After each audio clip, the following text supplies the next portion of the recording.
Let's go back in time 5 years to 2015. Hotline Bling just came out. For some reason, people had not yet realized that Amy Schumer isn't funny, and Game of Thrones was still decent. During this year, the only Star Wars movies to exist were the prequels, which were pretty much hated at the time, and the original Trilogy movies, which were old. The cartoons were good, but could never reach the heights that a full-fledged live-action movie could. Because of this, The Force Awakens had an astronomical amount of hype before it came out. The kind of hype that I think will never be replicated by another film. The fan base was hungry, starving for new content to hit the big screen. You couldn't escape it. Star Wars was everywhere. But did The Force Awakens live up to the hype? Throughout this video, I'm going to be looking at this movie from two different perspectives. The perspective of someone that has not seen the other two movies, as if I lived in 2015, and the perspective of someone who has seen the other two movies and knows what the rest of this trilogy has become. You'll see what I mean later on. Also, spoilers if you still care about the plot and haven't seen these movies, and you're still watching this video for some reason. The plot. The Force Awakens takes place about 30 years after Return of the Jedi. The First Order has risen like the Phoenix King from the ashes of the Galactic Empire.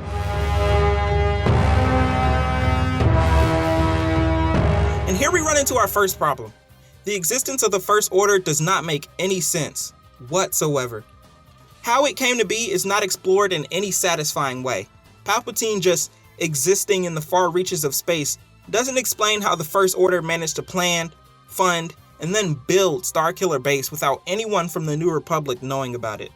The Mandalorian might fill in the blanks at some point with its superior world building, but that doesn't count. This trilogy should be able to explain its own existence within the confines of its allotted 3 movies, because the movies it's based on sure don't. On Jakku, Poe Dameron attains a map to Luke Skywalker, but gets captured with his droid BB-8 escaping and meeting Rey, this trilogy's Force Jesus. Finn the Stormtrooper doesn't want to be forced to kill, so he defects from the First Order and breaks Poe out.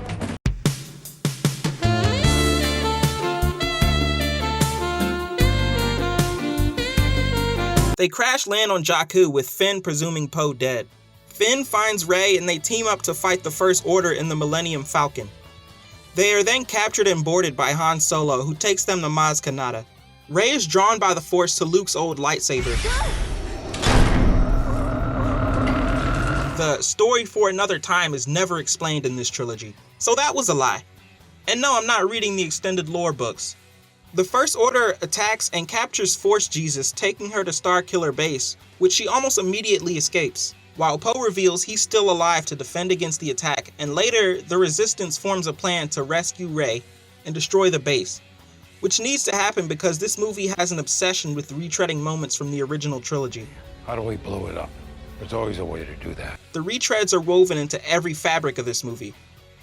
At the end of the movie, Rey finds Luke atop a hill, and Pandora's box of potential for the next 2 installments is open. Boundless opportunities await from this point on. The characters.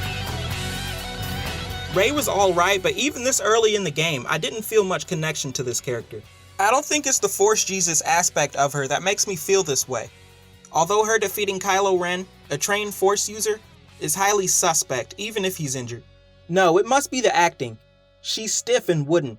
Rey lacks the charisma to be the leading character in this movie and trilogy as a whole. Nothing about her is interesting or badass, like say, Alita from Alita Battle Angel. She has the recycled no parents background when viewed from just this film. I've seen it a million times, and the rest of these movies don't add an interesting spin.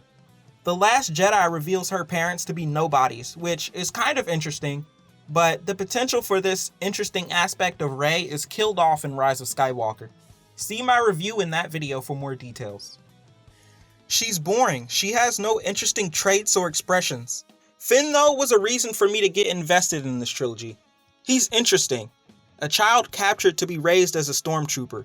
He's like one of those child soldiers in Africa I wrote a story about once. Seeing him face Kylo Ren, even though he lost, was a highlight for me. Kylo Ren was also good. He's like a wannabe emo teen that worships his terrible ancestors in the basement while hating on his parents that provide for him. He's bad, but you can tell there's some good in him. He just needs some guidance. Snoke had the potential to be a cool villain, other 2 films ignored, He's imposing and has an interesting design. He's ugly as hell. I like that. Poe was alright. I didn't think he was anything too special during this movie, but I liked him more once the other movies came out. Hux was pretty good as a secondary villain. He keeps the First Order grounded with a regular non-force sensitive human, like Tarkin to the Galactic Empire in the originals. BB-8 exists for two reasons, and neither of them are good. The first is to have a clone of R2 for new viewers. It's irritating just how much of a clone he is, right down to receiving something to be delivered to the rebellious forces just before his owner is captured, and then going to a desert planet to make friends with our protagonist. The other reason is to sell toys. It's shameless. Actually, scratch the first reason. Selling toys is the entire reason for BB-8's existence. What is my purpose? You sell toys! Oh my god. Captain Phasma is a decent character, but I wish she was explored more in this movie. Hell, in the next movie, she's not given much in terms of exploration either. She's played by Gwendolyn Christie, one of my favorites from Game of Thrones. I'm going to lump the returning cast all together. They all played their parts well. Han, Leia, Chewie, all good. C-3PO has always been a miss for me, but Luke at the end had a strong, wise old master vibe to him. He made me excited for the next installment. The potential for a Zuko-Ejra-like relationship between him and Kylo was there to be explored. The effects. I'll keep this section short. The effects in this $300 million Disney movie are great, but of course they are. What do you expect? I think the effects are the only redeeming quality of having Disney own this franchise. The world building. Star Wars was once known for its interesting world building. Look at the prequels. Some people may not like them, but I do, so shut up. The world building in them is vast, better than the original trilogy in my opinion.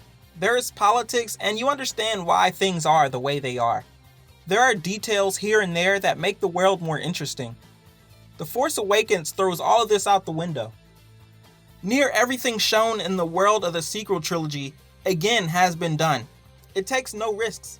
You got a desert planet, you got the moon, or it's actually a weapon, you got a planet with bland, regular trees. I get that there's only so many settings you can come up with, but damn! The Salt Planet in The Last Jedi is the only new idea in this entire trilogy. Also, I rarely get the sense that there's more going on in this world aside from what we are seeing on the camera. One of the main benefits of having a fictional world separate from our own is the ability to develop it into something grand, to give viewers the idea that the world is lived in and is actually turning off camera. This makes what the characters are fighting for that much more enjoyable. In 2015, I would excuse The Force Awakens for this though. It needed to get new and returning viewers on the bandwagon, so it focused on the familiar and nostalgia.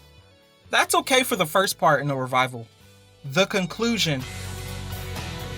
The Force Awakens fails at explaining key things to get this trilogy going. Another example is, how large is the First Order? How much territory do they, as a government regime, control?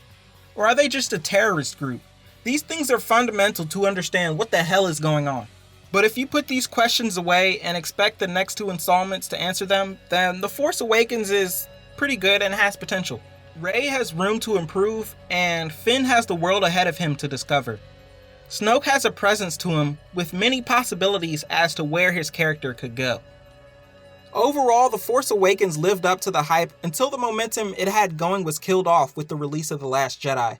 From my current perspective, this movie just begins the waste of time that is the sequel trilogy.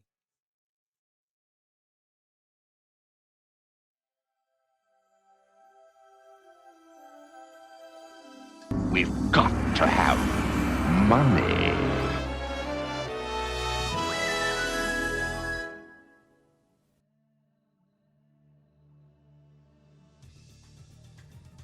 I know all 40 people that watched my first Star Wars video have been waiting ages for this one to come out.